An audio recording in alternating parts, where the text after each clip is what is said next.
C'est comme si l'esprit du Premier ministre décédé le 8 juillet avait voulu aller plus loin que ne l'a fait le disparu, de son vivant. Korogo, sa ville natale, a miraculeusement réconcilié le jeudi 16 juillet, toutes les régions de la côte d'Ivoire. Au pied du mont Korogo, on a fraternellement parlé de solidarité dans la tristesse. On a surtout célébré à l'unisson les alliances entre peuples. Nombreuses ont été les manifestations de ces alliances interethniques qui sont autant de pactes de non-agression. Kwayaka, Mauka, Gouro, Ouoube, Guéré, Yakuba, Koulango, Lobi, Baoulé, les Godais.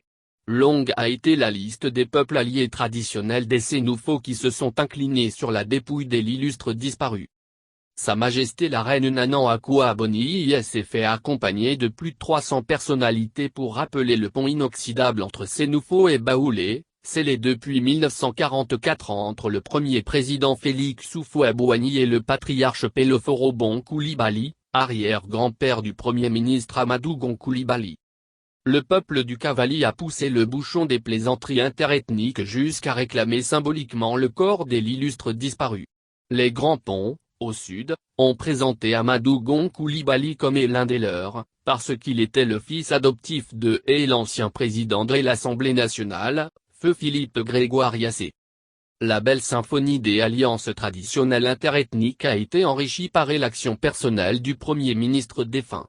Les chefs traditionnels du Go ont déclaré qu'ils auraient cessé d'être des bêtés, c'est-à-dire des hommes sincères dans leur amitié, s'ils n'avaient pas effectué le déplacement de Korogo.